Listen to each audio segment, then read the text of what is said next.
بسم اللہ الرحمن الرحیم۔ السلام علیکم ورحمۃ اللہ وبرکاتہ۔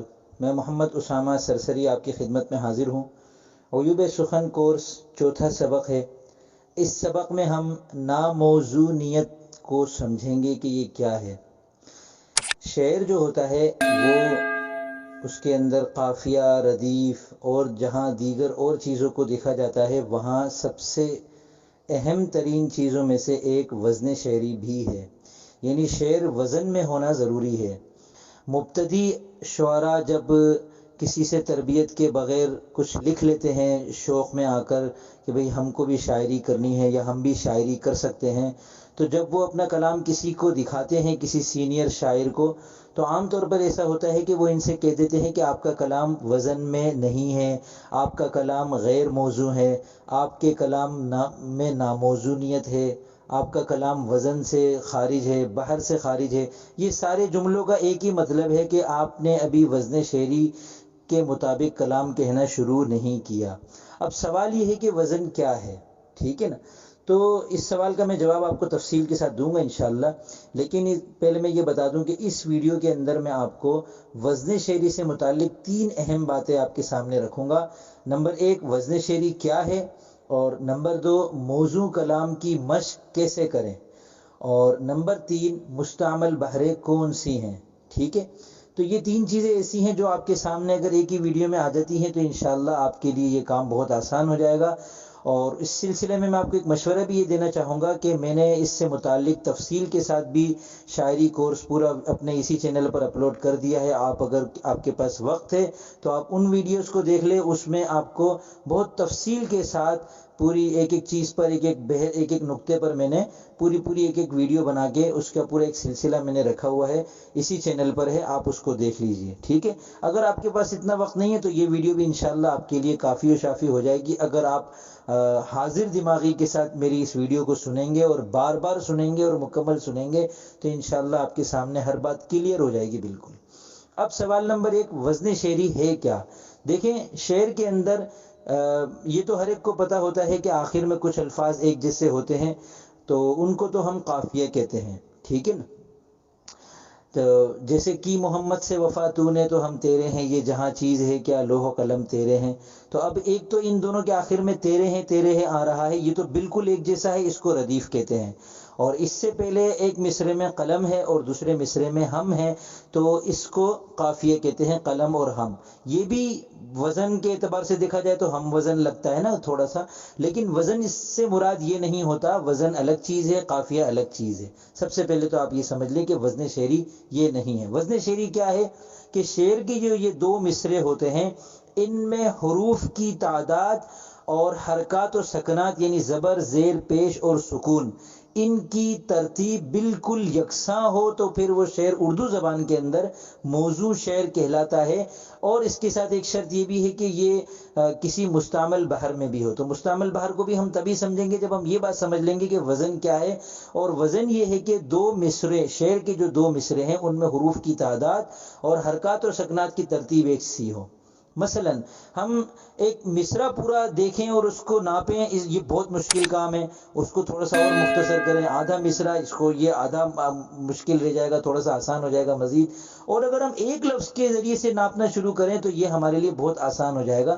تو میں آپ کو ایک مثال دیتا ہوں کہ جیسے میرا نام ہے اسامہ، تو اب اس میں دیکھیں 5 حروف ہیں، الف، سین، الف، میم اور ہا۔ تو اسامہ کے فرض کر لیں کہ یہ ایک مصرع ہے پہلا، تو دوسرے مصرے میں بھی 5 حروف ہمیں چاہیے، دوسرے مصرے میں بھی 5 حروف ہونے چاہیے۔ اب ہم دوسرے مصرے میں آتے ہیں، دوسرا مصرع مثال کے طور پر ہے ایک لفظ مدینہ، تو اس میں دیکھیں میم، دال، یا، نون اور ہا، یہ بھی 5 حروف ہیں۔ تو حروف کی تعداد برابر ہو گئی، پہلی شرط مکمل ہو گئی۔ دوسری شرط کیا ہے؟ حرکات و سکنات کی ترتیب ایک سی ہو۔ تو اسامہ میں الف متحرک ہے، پھر سین متحرک ہے، پھر الف ساکن ہے، پھر میم متحرک ہے، پھر ہا ساکن ہے، یعنی پہلے 2 متحرک ہے، تیسرا ساکن ہے، چوتھا متحرک ہے، 5واں ساکن ہے۔ دیکھیں من و عن یہی ترتیب آپ لفظ مدینہ میں بھی پائیں گے، میم متحرک، دال متحرک، یا ساکن، نون متحرک، ہا ساکن۔ اب سوال یہ کہ متحرک ساکن کو ہم کیسے پہچانے، تو بھائی یہ ویڈیو اتنی متحمل نہیں ہے کہ اس کے اندر ہر چیز کو اتنا باریکی کے ساتھ سکھایا جائے۔ متحرک ساکن تو آپ کو پتہ ہونا چاہیے کہ جس حرف کے اوپر زبر زیر یا پیش ہو وہ متحرک ہوتا ہے، جس پر زبر زیر پیش کچھ نہ ہو وہ ساکن ہوتا ہے۔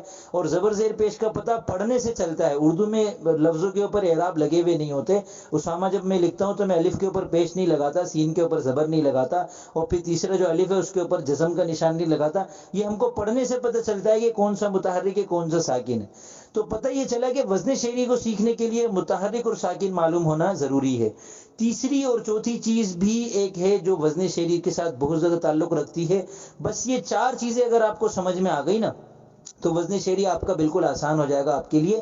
نمبر 1 متحرک کیا ہے، نمبر 2 ساکن کیا ہے، اور نمبر 3 ایک، اور نمبر 4 2۔ اب آپ حیران ہو رہے ہوں گے 3 اور 4 کے اندر 1 اور 2 کیسے آ گیا؟ تو یہ 1 سے مراد 1 حرف اور 2 سے مراد 2 حروف، لیکن 2 سے مراد 2 حروف کون سے ہیں؟ ہر 2 حروف نہیں، بلکہ صرف وہ 2 حروف مراد ہے جن میں سے پہلا متحرک ہو دوسرا ساکن ہو، ٹھیک ہے نا؟ اس کو ہم 2 بولیں گے۔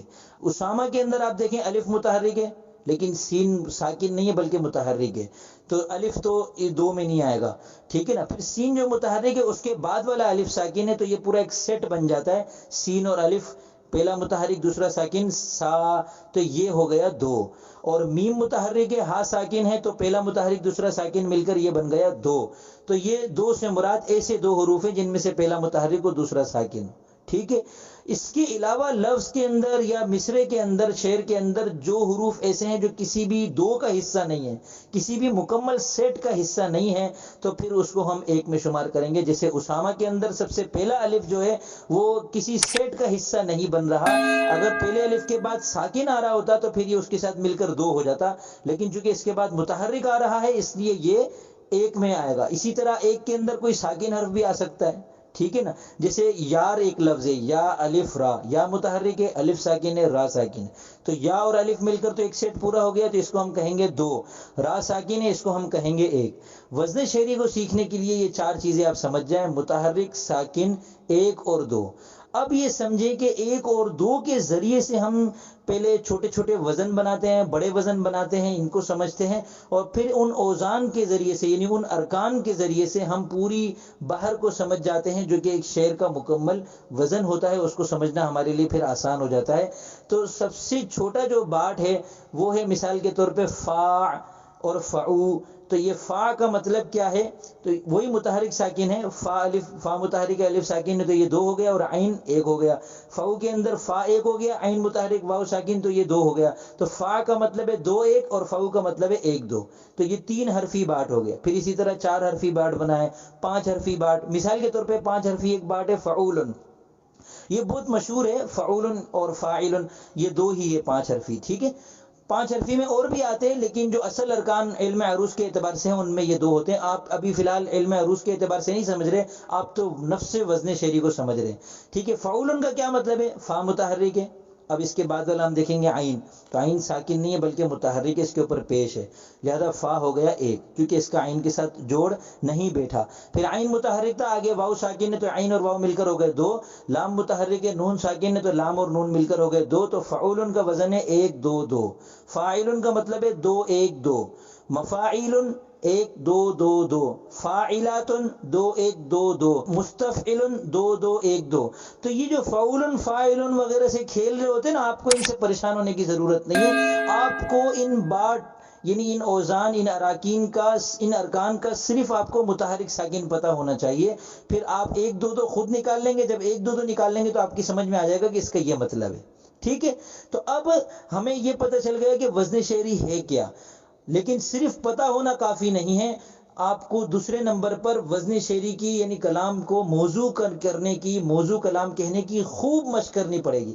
تو اس کے مشق کرنے کا طریقہ یہ کہ آپ پہلے فعولن کے وزن پر خوب مثالیں بنائیں، پھر فاعلن کے وزن پر مثالیں بنائیں، آپ اپنے طور پر کوئی وزن بنائیں اور اس کی خوب مثالیں بنائیں، پھر ان اوزان کو جمع کر کے 2 2 کر کے وزن بنائیں، ان کی مثالیں بنائیں، تو یوں آپ کو باوزن کلام کہنے پر ایک طاقت حاصل ہو جائے گی، ایک قدرت حاصل ہو جائے گی، اور آپ کے لیے یہ چیز بالکل آسان ہو جائے گی مسلسل مشق کرنے کے نتیجے نتیجے میں مشق کرنے کا اگلا حصہ کیا ہے؟ مشق کے دو حصے ہیں، ایک تو چھوٹے چھوٹے بات کی مشق کرنی ہے، چھوٹے چھوٹے اوزان کی، اور دوسری مشق آپ یہ کریں کہ آپ اپنی پسندیدہ نعت جو آپ اکثر سنتے ہیں وہ سنیں، اس کا پہلے وزن سمجھیں کیا ہے، وہ فعول فعول فعول فعول کے وزن پر ہے یا وہ فاعل فاعل فاعل فاعل کے وزن پر ہے، وہ کس وزن پر ہے۔ نمبر 3 میں جو میں آپ کو مستعمل بہاریں بتاؤں گا تو اس کے ذریعے سے آپ کو اپنی پسندیدہ کلام، اپنی پسندیدہ نعت کا وزن بھی پتہ چل جائے گا، ٹھیک ہے نا۔ مثال کے طور پہ محمد کا روزہ قریب آ رہا ہے، کسی کو بہت پسند ہے تو اس کا وزن ہے فعول فعول فعول فعول، یا کسی کو فاصلوں کو تکلف ہم سے اگر پسند ہے تو اس کا وزن ہے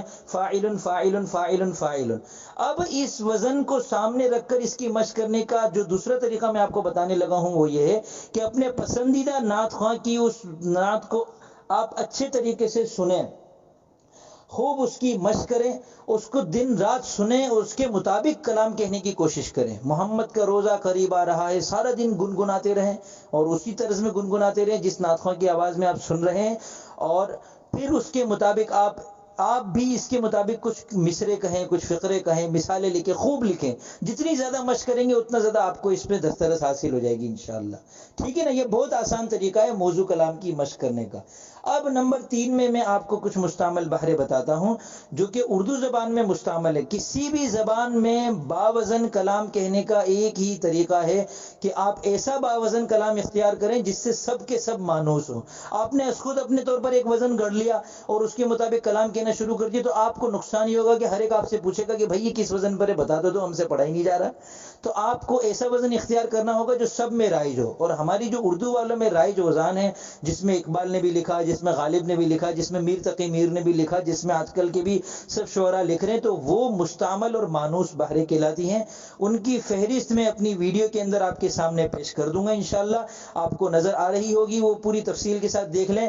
فعول فعول فعول فعول، فاعل فاعل فاعل فاعل، اسی طرح فعول کے بالکل آخر میں سے اگر 2 کو کم کر دیں تو یہ بنے گا فعول فعول فعول فعو، یہ پورا ایک الگ وزن ہے، ٹھیک ہے نا۔ مفاعل مفاعل مفاعل مفاعل، یہ بھی مستعمل بہر ہے۔ فاعلات فاعلات فاعلات فاعل، یہ بھی مستعمل ہے۔ مفعول فاعلات مفاعیل فاعل، یہ بھی مستعمل ہے۔ مستفعل مستفعل مستفعل مستفعل، یہ بھی مستعمل ہے۔ تو یہ ساری مستعمل بہریں آپ کے سامنے انشاءاللہ نقشے کی صورت میں ایک ایک کر کے آ جائیں گی، تو آپ ان کو اچھے طریقے سے دیکھیں، کاپی میں اتاریں اور ان میں سے ایک ایک کر کے لیں اور ان کی مشق کریں، ٹھیک ہے نا۔ تو امید ہے آپ کو یہ ویڈیو پسند آئی ہوگی، اور اس چند منٹ کی ویڈیو میں آپ کے سامنے وزن شعری مکمل طور پر آ گیا ہوگا۔ اس کو سیکھنے کا طریقہ، مشق کرنے کا طریقہ، مستعمل بہریں سب آپ کے سامنے میں نے رکھ دی ہیں۔ تو اب آپ کا کام ایک تو یہ ہے کہ اقبال کا کوئی ایک شعر پیش کریں اور اس کا وزن بتائیں، اور کام نمبر 2 یہ ہے کہ آپ اپنی مشق کو جاری رکھیں، اور فعول فاعل مستفعل وغیرہ میں سے جس کے بھی آپ کو وزن پتہ نہ چل رہا ہو، زبر زیر پتہ نہ چل رہے ہوں، آپ کمنٹ میں مجھ سے پوچھیں اور میں انشاءاللہ آپ کو اس کی مکمل رہنمائی کروں گا۔ اس کے علاوہ اگر آپ مجھ سے سبقن شاعری کورس کرنا چاہتے ہیں، جو 20 اسباق ہیں میرے، جن میں شروع کی کچھ اسباق میں نے وزن سکھایا ہے، پھر اس کے بعد اور بہت ساری چیزیں سکھائی ہیں، اور آخری 4 اسباق میں باقاعدہ اصلاح سخن بھی ہوتا ہے، تو اگر مجھ سے براہ راست آپ یہ کورس کرنا چاہتے ہیں تو پھر میرے واٹس ایپ نمبر میرا لکھا ہوا آ رہا ہوگا، آپ اس نمبر پر مجھ سے رابطہ کریں واٹس ایپ پر، میں آپ کو پوری فیس بتا دوں گا۔ اگر آپ وہ فیس پے کر سکتے ہیں تو مجھ سے وہ کورس براہ راست کر لیں، فیس ادا نہیں کر سکتے تو پھر ٹیلی گرام پر میں نے تمام کورسز برائے مطالعہ کی بھی ترتیب بنائی ہوئی ہے۔ جو حضرات فیس ادا نہیں کر سکتے ان کے لیے وہاں میں صرف سبق پیش کرتا ہوں، وہاں میں کام نہیں چیک کرتا، لیکن وہاں اور دوسری دلچسپی کی چیزیں ایسی ہیں کہ انشاءاللہ سیکھنے سکھانے کا سلسلہ ہمارے درمیان ہمیشہ جاری و ساری رہے گا۔ اللہ تعالی ہم سب کی ان محنتوں کو قبول فرمائے۔ اب میں اجازت چاہتا ہوں۔ السلام علیکم ورحمۃ اللہ وبرکاتہ۔